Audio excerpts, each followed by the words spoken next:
Hello everyone, very very good morning. कैसे हो आप सब? हम सब तो बिल्कुल ठीक हैं और उम्मीद करती हूँ कि आप सब भी बिल्कुल अच्छे होंगे और बहुत खुश होंगे।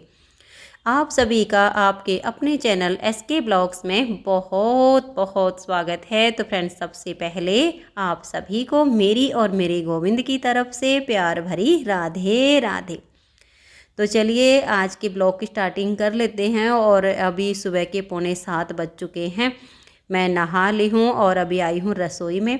8 बजे लाला को जगाऊंगी, तब तक मेरे जितने रसोई के काम मेरे से बनते हैं ना वो निपटा लेती हूँ। क्योंकि आजकल मुझे ना नीटिंग का बहुत ये हो गया है कि कुछ प्रोजेक्ट बना लेती हूँ। सर्दियों में जो लॉस हुआ था ना उसे मैं अब पूरा कर लेती हूँ। क्योंकि सर्दियों में ना तो नीटिंग की इतनी वीडियो बन पाई थी और ना ही इतने प्रोजेक्ट तैयार हुए थे, क्योंकि दिन छोटे हो गए थे और बिजनेस का काम इतना हो गया था कि बस दिन कब ख़त्म हो जाता था कुछ पता ही नहीं चलता था। लेकिन अब मैं उसका पूरा फ़ायदा उठाना चाहती हूँ, तो मैं सुबह जल्दी जल्दी काम निपटा के और फिर अपना बैठ जाती हूँ नीटिंग का काम करने के लिए। जितना भी एक्स्ट्रा टाइम होता है वो सारा फिर मैं अपना नीटिंग को दे देती हूँ। तो अभी जो बर्तन वगैरह थे ना वो मैंने सेट किए हैं और दही को भिगो के और उसको ढक के छोड़ दिया है। अभी मतलब जैसे ना थोड़े से गर्म दिन होने लगे हैं, तो मक्खन बिल्कुल पतला पतला सा है। तो मक्खन तो आ गया था, लेकिन मैंने उसको ना अभी ढक के छोड़ दिया है। थोड़ी सा ठंडा सा हो जाएगा ना, थोड़ा टाइट हो जाएगा, फिर निकाल दूंगी। और कुछ ये भी है कि आटा लगाऊंगी ना तब निकाल के और साथ के साथ फिर मैं आटा लगा दूंगी। वो काफ़ी सारा मक्खन लग जाता है उंगलियों पे, तो वो फिर मक्खन में चिकनाई साफ़ हो जाती है। तो मैं अभी है कि ये जैसे बर्तनों का टोकरा होता है ना, इसमें नमी काफ़ी रहती है और जब बार बार इसमें बर्तन धुलते हैं रखते हैं तो इसमें थोड़ी थोड़ी सी एक ऐसी परत सी जमनी शुरू हो जाती है, जो फिर बाद में ऐसी हो जाती है कि उतरती नहीं है। तो मैं इसको डेली साफ़ कर देती हूँ गीले कपड़े से, और कभी कभी इसको जैसे साबुन लगा के मांज भी देती हूँ, तो ये फिर साफ़ सुथरा रहता है, गंदगी नहीं फैलती है। और अभी साथ के साथ मैं सब्ज़ी भी काट लेती हूँ। और सब्ज़ी आज बनाऊंगी आलू मटर की। वैसे है ना अब मटर इतनी स्वादिष्ट नहीं आ रही हैं, लेकिन ये पिछले हफ्ते जब लाए थे ना तो बची हुए हैं कुछ दाने, तो मैंने सोचा कि चलो भई ये ख़त्म हो जाएंगी और आज आलू मटर की सब्ज़ी बना लेती हूँ। क्योंकि अब क्या बनाएं, रोज़ रोज़ तो घिया भी नहीं खा सकते हैं। और कुछ सब्ज़ियाँ ऐसी हैं मार्केट में जिनको अगर बाई चांस मैं ले भी आऊँ ना तो उनको बच्चे ही नहीं खाते हैं। फिर इतनी मेहनत करके बनाओ और बच्चे ना खाएं तो फिर मन भी दुखता है कि भाई क्या फ़ायदा हुआ सब्ज़ी बनाएगा। तो वही गिनी चुनी सब्ज़ियाँ आती हैं भाई। तो आज मैंने आलू मटर की सब्ज़ी बना दी है। ये आज थोड़ी सी मटर बची हुई थी और अभी सब्ज़ी में छोंक लगा के और फिर मैं आटा लगा के और रोटी बनाने की मतलब पूरी तैयारी करके छोड़ दूँगी। क्योंकि अभी 8 बजे लाला को जगाऊंगी, फिर उनके स्नान की तैयारी करूंगी, लाला को नहलाऊंगी, आरती करूंगी, भोग लगाऊंगी। तो ये है कि वो जल्दबाजी नहीं रहेगी मेरे मन में कि भाई इतना सारा रसोई का काम पड़ा है, रोटी बनानी है, ये करना है। तो वो फिर मैं आराम से कर सकती हूँ। तो फिर अपना भोग लगाने के बाद आराम से सबसे पहले रोटी बना के और सासू माँ को दे दूँगी। क्योंकि क्या है कि इतनी जल्दी सिर्फ सासू माँ ही रोटी खाती है, बच्चे भी 12 बजे से पहले रोटी खाना पसंद नहीं करते। विशाल के पापा जी हैं वो भी 11:30 या 12 के आसपास ही खाते हैं, क्योंकि सुबह दूध ले लेते हैं, कोई एक आध लड्डू वगैरह खा लेते हैं। अभी लड्डू बचे हुए हैं भुने हुए चने के, तो फिर भूख थोड़ी सी ऐसी होती कम हो जाती है, फिर रोटी इतनी जल्दी खाने का मन नहीं होता है। और मान लिया मैं बना के रख दूँ वो ठंडी हो जाती है, फिर ना उनको बड़े खाते हैं ना छोटे खाते हैं। तो फिर मुझे ये होता है कि चलो तैयारी हो गई है, जो जब खाएगा तब मैं बना के दे दूँगी। काम तो करना है ही भाई, एक बार में ही क्यों सबकी रोटियां बना के रखें। तो लो जी, अब आप मेरे प्यारे से गोविंद का दर्शन कर लीजिए। ये अभी 9:30 बजे का टाइम है, मतलब 4-5 मिनट बाकी हैं अभी 9:30 होने में। लाला का भोग लगाने के बाद फिर मुझे याद आया कि चलो आप सबको लाला के दर्शन करवा देती हूँ।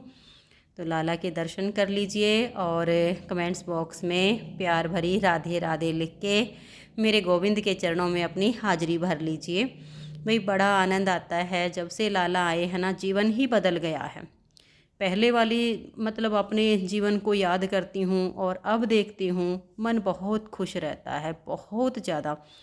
तो अब ये देखिए मैं झाड़ू निकाल देती हूँ, क्योंकि मैंने जैसे आरती करने के बाद रोटी बना दी थी, गाय माता की रोटी बना दी और सासू माँ को खिला दी। बच्चे ने तो मना कर दिया। अनुज तो अभी गन्ना चूस रहा है, विशाल अभी अपना कंप्यूटर चला रहा है। विशाल के पापा जी बाहर गए हुए हैं, वो घर में ही नहीं हैं। तो फिर मैंने सोचा कि रोटी तो अभी कोई खाएगा नहीं। मैंने विशाल से कहा, बेटा तुम झाड़ू लगा दो, मैं पोछा लगा देती हूँ। तो कहने लगा, मम्मी अभी मेरा काम बाकी है, अभी मैं अपना कंप्यूटर नहीं छोड़ सकता। आप ऐसा करो, आज उल्टा कर लो, झाड़ू आप लगा दो और पोछा मैं लगा दूँगा। नहीं तो क्या होता है ना कि विशाल झाड़ू लगा देता है और मैं फिर पोछा लगा देती हूँ। तो फिर मैंने सोचा कि चलो काम बन जाएगा, मैं झाड़ू निकाल देती हूँ। और वैसे भी विशाल जब झाड़ू लगाता है ना तो सीढ़ियों को छोड़ देता है, दोनों साइड की बालकनी छोड़ देता है, वो मुझे फिर से बाद में अकेले जाके करनी पड़ती हैं। तो मैंने सोचा कि चलो अब मैं जो है झाड़ू निकाल देती हूँ, फिर बाद में जब विशाल का काम हो जाएगा ना तब ये आराम से अपना किसी भी टाइम भी लगाए पोछा। मेरी तरफ से मेरा काम हो जाएगा, उसका बचेगा, वो अपना कर लेगा। तो अभी झाड़ू निकाल देती हूँ। और फिर मुझे आज कपड़े भी धोने हैं, क्योंकि अनुज ने तो कैफ्री पहनना शुरू कर दिया है। ये तो अभी पजामा भी नहीं पहनता। इसको तो घर में सबसे ज़्यादा गर्मी लगती है, कुछ भाई इसको थोड़ी सी एलर्जी की प्रॉब्लम है, तो इसको बड़ी गर्मी लगती, दिक्कत होती है। तो काफ़ी टाइम से हाफ बाजू की टी शर्ट और कैफ्री पहनता है। तो इसकी सारी कैफ्री ना मैली हो गई थी, तो कहने लगा, मम्मी आज मेरे कपड़े धो दो, कुछ भी नहीं बचा पहनने के लिए, आज तो मैं नहा के टी शर्ट चेंज कर लेता हूँ और कैफ्री यही पहन लेता हूँ। तो फिर मैंने मशीन लगा दी थी और अब मेरे कपड़े सारे धुल चुके हैं। तो इधर वाली बालकनी को है ना मैंने धोया नहीं था, ऐसे ही छोड़ दिया था। दूसरे वाली साइड का भी आज मैंने पोछा नहीं लगाया है, धोई नहीं है, बस अंदर का पोछा विशाल ने लगा दिया था। दूसरे वाली साइड की साफ़ थी तो मैंने झाड़ू लगा के छोड़ दिया था। इधर वाली में ये था कि चलो कपड़े धुल गए हैं तो इसको मैं साथ के साथ पानी डाल के और वाइपर से साफ़ कर देती हूँ, तो साफ़ सुथरा हो जाएगा।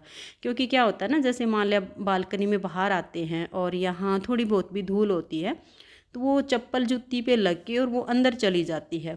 एकदम से दिखती तो नहीं है, लेकिन फिर बाद में लगता है कि बार बार अंदर बाहर जाने से वो पैरों के निशान छप जाते हैं और फिर वो काफ़ी गंदे लगते हैं।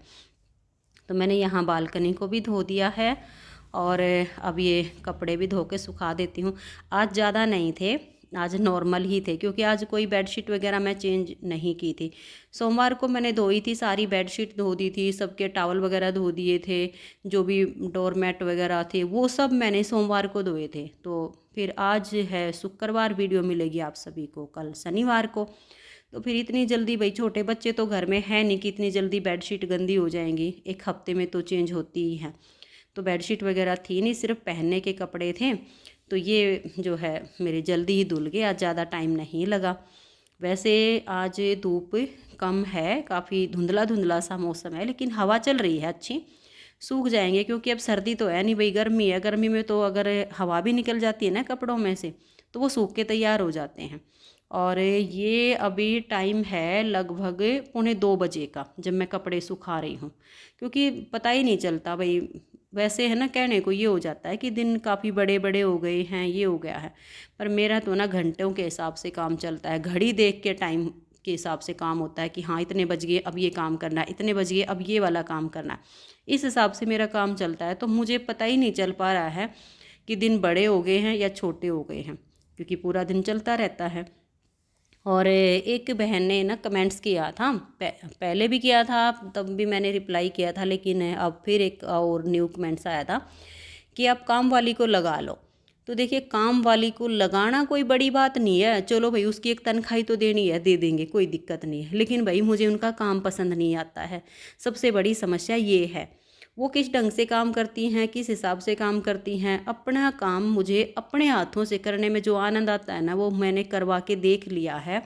जब मैं वहाँ फ्लैट में किराए पे रहती थी ना, वहाँ भी मैंने काम वाली को रखा था और यहाँ भी मैंने एक बुलाया था एक को। उनका काम देख के ना मुझे बिल्कुल भी अच्छा नहीं लगता। इससे अच्छा तो ये लगता है कि एक दिन अगर झाड़ू पोछा नहीं भी होगा ना तो चल जाएगा भाई, अगले दिन हम खुद कर लेंगे भाई। इसी वजह से नहीं लगाती हूँ मैं। तो बहनों, आप ये ना सोचा करो कि भाई कंजूस के कारण भाई मैं किसी काम वाली को नहीं लगाती हूँ, नहीं, मेरे को काम पसंद नहीं आता है। अपना काम मुझे खुद करके जो शांति मिलती है ना, वो मुझे काम वाली से करवा के बिल्कुल भी नहीं मिलती है। तो बहनों, बातें हो गई हैं बहुत सारी और आज की इस वीडियो का मैं यहीं पर एंड कर देती हूँ। वीडियो अच्छी लगी हो तो वीडियो को लाइक शेयर ज़रूर कर दीजिएगा। तो मिलते हैं नेक्स्ट वीडियो में, तब तक के लिए आप सभी को मेरा प्यार भरा नमस्कार। राधा स्वामी, राधे राधे, जय श्री राधे, बाय बाय। खुश रहिए और आप सब अपना अपना ध्यान रखिए। काफ़ी ठंडी ठंडी सी हवा चल रही है और अभी मैं ये कपड़े सुखा के और तब तक फिर लाला का यह 2:30 बजे सोने का टाइम हो जाएगा। लाला को कुछ खिलाऊंगी पिलाऊंगी, फिर अपने लाला को सुलाऊंगी। ऐसे ही दिन कब ख़त्म हो जाएगा पता ही नहीं चलेगा। तो आप सब खुश रहिए और अपना अपना ध्यान रखिए।